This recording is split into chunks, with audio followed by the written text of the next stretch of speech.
अस्सलामुअलैकुम रहमतुल्लाहि वबरकातुहू। जी मैं मटन और गोभी बना रही हूँ।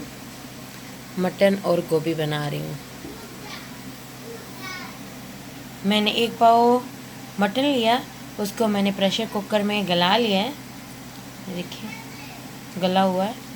और उसके अलावा ये मैंने गोभी काट ली है छोटे छोटे पीसेस में, क्योंकि हमें मोटी ज़्यादा बड़े बड़े पीसेस में अच्छी नहीं लगती, तो इसलिए मैंने इतना बारीक बारीक कट किया उसको। उसके लिए हमें चाहिए एक अदद प्याज, जो मैं अभी कढ़ाई में डाल के हटी हूँ। उसके अलावा हमें चाहिए एक टमाटर और 3 हस्बे ज़ायक़ा, हस्बे ज़रूरत, हस्बे साइज़ नॉर्मल साइज़ की ग्रीन चिली ले लें। उसके अलावा हमें हल्दी चाहिए, रेड चिली चाहिए, लाल मिर्च और नमक हस्बे ज़ायक़ा।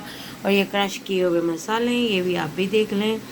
इसमें ये सारे मसाले मिक्स हैं और मैंने इनको अधकुटा किया हुआ है, और जो बहुत मज़ेदार टेस्ट देते हैं आपको। और उसके अलावा मुझे चाहिए अदरक लहसुन का पेस्ट, गार्निश के लिए मुझे धनिया चाहिए। तो चलें शुरू करते हैं। सबसे पहले मैंने कढ़ाई में प्याज डाल के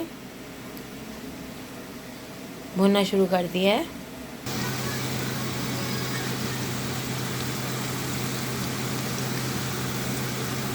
जी हल्का सा गोल्डन करूँगी, फिर इसमें मैं अदरक लहसुन का पेस्ट डाल दूँगी। प्याज हल्का सा गोल्डन हो चुका है, अब मैं इसमें अदरक लहसुन का पेस्ट डाल दूँगी। ये अब अदरक लहसुन और ये प्याज भी भून चुका है। अब इसमें हम टमाटर डालते हैं, टमाटर डाल के फिर मसाले डालते हैं। ये देखें, अब ये मसाला भून चुका है और अब मैं इसमें ये सारे मसाले और नमक, मिर्च और हल्दी भी डाल दिया। अब इसको थोड़ा सा भूनते हैं, फिर इसमें हम चिकन और गोभी को डालते हैं। जी चिकन, मटन है, चिकन कह रही हूँ, मटन ऑलरेडी गला हुआ है। अब मैंने इसमें एक गोभी भी डाल दी है। गोभी डाल के अब इन दोनों चीज़ों को इसी के पानी में और इसी में भूनते हुए पका लूँगी।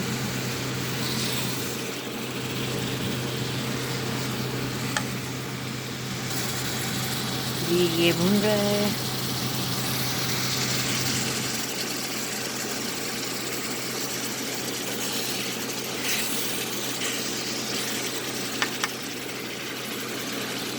जो आप वो क्रश पेपर और धनिया क्रश करके और हल्का सा बस उनको गरम मसाला है, सारी चीज़ें मिक्स करके आप उनको अधकुटी सी डालते हैं ना, तो उनकी ये देखिए छोटी छोटी जब ऊपर नज़र आती हैं ना, और ये भुनी हुई चीज़ें मज़ेदार लगती हैं।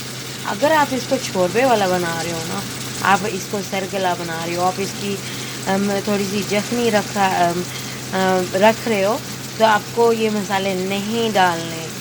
मैं तो ये भुनी हुई चीज़ें रखती हूँ, मैं पानी नहीं डालती हूँ, तो इसीलिए मैं ये मसाले डालना पसंद करती हूँ। ये देखिए मैंने इसको ढाँप दिया था। इसने जो गोभी थी उसको मैंने वॉश किया था, तो उसने अपना पानी छोड़ दिया। तो अब इसको इसी के पानी में मैं और थोड़ी देर के लिए ढक दूँगी।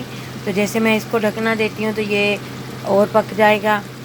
तो गोश्त तो मेरा ऑलरेडी गला हुआ है, तो इसलिए मुझे और इसको गिलाने की ज़रूरत नहीं रहेगी, वरना ये पानी खुश्क करना है। और मैं चाह रही हूँ कि जो गोभी है वो भी थोड़ी सी गल जाए, तो इसलिए हमें इसको थोड़ी देर के लिए और ढक देना चाहिए। जी देखें इसकी कैसी शक्ल निकली है, मज़ेदार सा हो रहा है। बस थोड़ा सा और पानी रह गया, ये भी ड्राई हो जाए।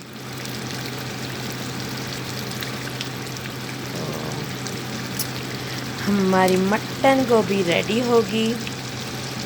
आप भी ट्राई कीजिएगा, फिर बताइएगा कैसी बनी।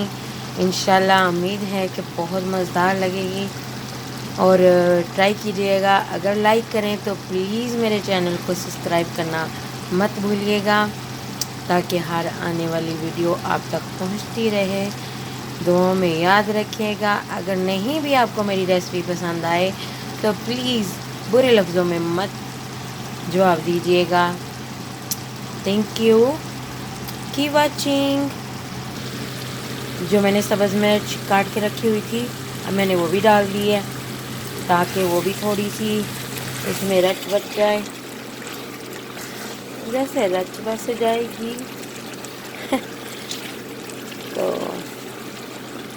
अब फिर इसको किसी बाउल में निकाल के फिर आपको गार्निश करके दिखाती हूँ कैसी लगी है मेरी रेसिपी। जी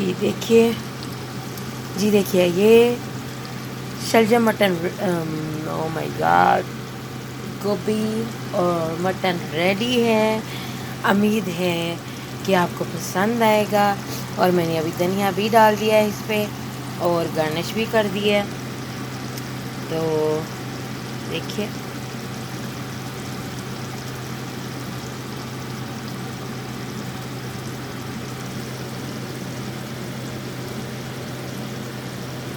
कितने मज़े की शक्ल नज़र आ रही हो, इतनी प्यारी उसकी लुक आई है। अभी देखिए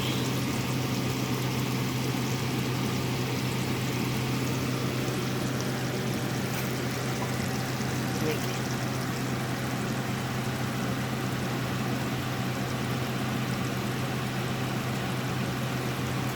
ठीक है, दुआओं में याद रखिएगा और नेक्स्ट आने वाली वीडियो का इंतज़ार करें। दुआओं में याद रखिएगा और सब्सक्राइब करना मत भूलिएगा। फिर से कह रही हूँ, लाइक कीजिए, सब्सक्राइब कीजिए, शेयर कीजिए। थैंक यू, अल्लाह हाफिज़।